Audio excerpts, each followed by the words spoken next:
Nous venons d'apprendre avec indignation que le régime Gnassingbé vient de brader en ce début de mois d'août 2021 la banque togolaise pour le commerce et l'industrie à des intérêts étrangers.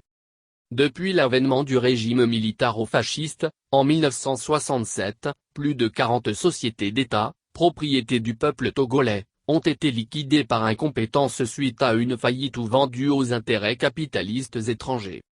Qui se souvient de l'OPA, de l'huilerie d'Alocoeb, de Togotex, de l'Hôtel de la Paix, de l'Office togolais des phosphates qui a été vendu et revendu 5 ou 6 fois sous divers sigles, de la féculerie de Guénavé. Point. La liste est trop longue. Chacun peut la compléter pour édifier les Togolais. Ce pays nous appartient-il toujours? Et nous-mêmes, en tant qu'individus, sommes-nous sûrs que nous nous appartenons toujours? Un affairiste étranger véreux ne va-t-il pas nous attraper un jour par le bras en pleine rue pour nous dire que nous sommes sa propriété parce qu'il nous a achetés auprès de l'État? Cette anecdote est un exemple que nous utilisons pour attirer l'attention des citoyens sur la gravité des choses. Notre pays n'est pas indépendant, cela, tout le monde le sait, mais il devient de plus en plus dépendant de la prédation économique internationale. Cette descente aux enfers n'est pas une fatalité. Il n'y a aucun déterminisme qui nous condamne à cette indignité esclavagiste.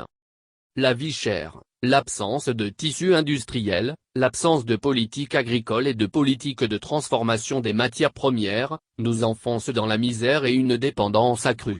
Parce que les usurpateurs qui prétendent nous gouverner n'ont aucun projet de développement digne de ce nom.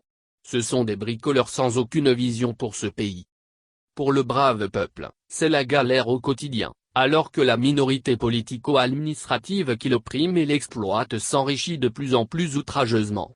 Elle est richissime et compte plusieurs milliardaires. La faillite économique du Togo du fait de ses pseudo-dirigeants sans légitimité doit faire comprendre aux Togolais encore naïfs ou opportunistes que tant que ces individus s'accrocheront bec et ongle au pouvoir, ce pays sera privé d'avenir. 3 générations en 60 ans ont déjà été sacrifiées, la 4e attend son tour avec un horizon totalement bouché.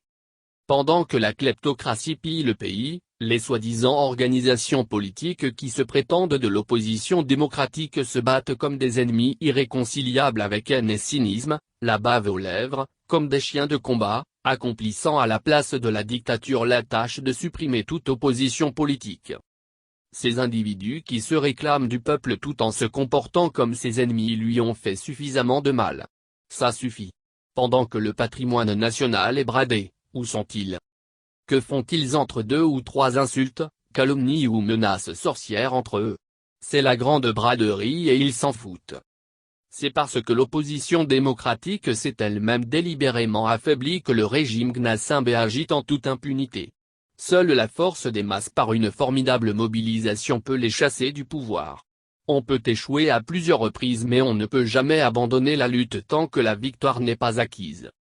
Il n'est pas possible de compter toutes les bonnes volontés, de vrais patriotes, qui ont lancé des appels à la responsabilité, à la fin de la guéguerre des chefs, à la remobilisation contre le régime de malheur RPT/urine. Peine perdue. La lutte que nous menons aux côtés du peuple togolais n'est pas seulement une lutte contre la dictature, c'est aussi une lutte pour la vraie conquête de l'indépendance, donc de la liberté et de l'autonomie économique vis-à-vis de l'étranger. Les deux sont inséparables. Des intérêts économiques inavouables et mafieux constituent-ils un blocage psychologique et politique pour certaines équipes dirigeantes de l'opposition démocratique?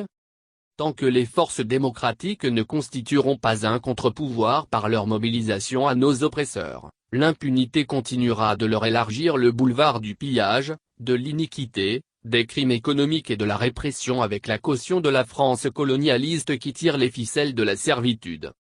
En d'autres temps, le bradage de la PTSI aurait mis les syndicats des banques dans la rue. Aujourd'hui, beaucoup de syndicats sont affaiblis et démissionnaires à cause de l'opportunisme, de la lâcheté, de la corruption.